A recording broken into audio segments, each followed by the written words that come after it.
सुगंधा और उसकी सास कांता के बीच एक अजीब सी जंग रहती थी।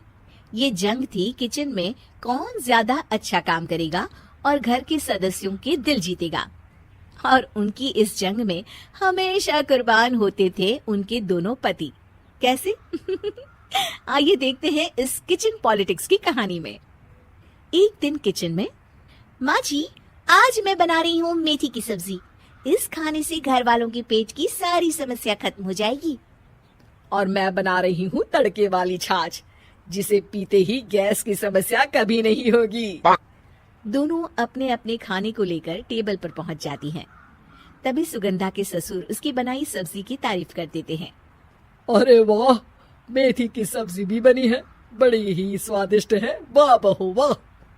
अरे बहू, लेकिन इसमें इतनी सारी मेथी बर्बाद करने की क्या जरूरत थी? देखिए माँ जी, ये तो वो मेथी है जो आप रात में भिगोकर सुबह उसका पानी पीती हैं, और जो मेथी फेंक देती हैं, उसी से मैंने ये सब्जी बनाई है। अरे वाह बहू, तुमने तो बड़ा ही समझदारी का काम किया। बस अब क्या था, कांता जी का तो मानो ये सुनकर खून ही सूख गया। वो फैसला कर लेती है कि किसी भी तरह वो अपने खाने की तारीफ लेकर ही रहेगी और सुगंधा को किचन में उसकी कमियां गिनाएगी।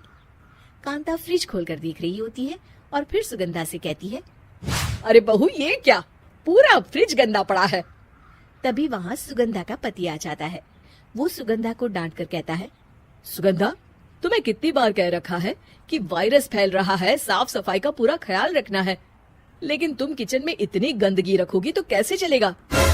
सुगंधा सास की तरफ देखती है जहाँ वो मुस्कुरा रही होती है। सुगंधा समझ जाती है कि सास ने उससे बदला लेने के लिए ये सब किया है। दोनों रात के खाने की तैयारी में लग जाती हैं।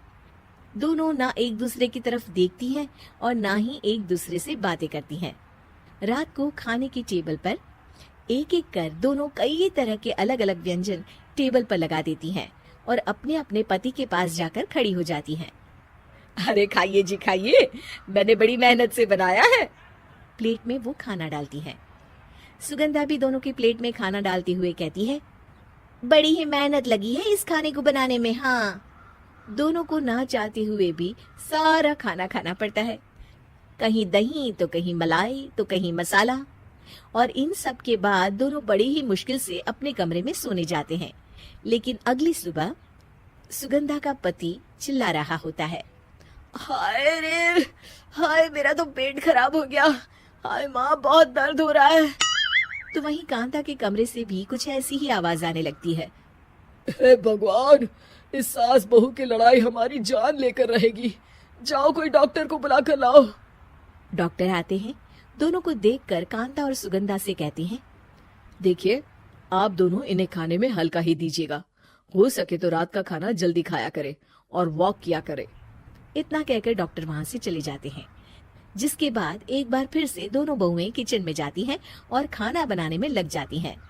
रात में खाने के टेबल पर दोनों एक बार फिर से खाना लगाने लगती है। पापा जी, मैंने ये पतली मूंग की दाल की खिचड़ी के साथ ये पापड़ और पुदीने की चटनी भी बनाई है। अरे बहू, अभी अभी बेचारे पेट की बीमारी से गुजरे हैं।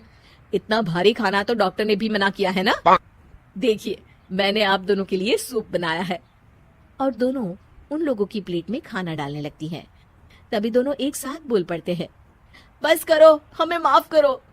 हमें नहीं खाना इस घर में, ना खिचड़ी और ना ही सूप। हम इंसान हैं, एक वक्त में एक ही खाना खा सकते हैं। बस करो, हमें माफ करो। हमें नहीं खाना इस घर में, ना खिचड़ी और ना ही सूप। हम इंसान हैं, एक वक्त में एक ही खाना खा सकते हैं। इतना कहकर वो दोनों वहां से चले जाते हैं। कहानी का अंत। आप लोग उम्मीद कर रहे होंगे कि अंत में सब ठीक हो जाएगा। नहीं जनाब, अगर सास बहू के बीच सब ठीक हो जाए तो आप ये सीरीज देखे ही क्यों? तो मजा लीजिए इस चैनल में सास बहू से जुड़ी कहानियों का, क्योंकि ये ऐसा रिश्ता है जिसकी मिठास उसकी खटास में हमेशा ज्यादा ही रहती है।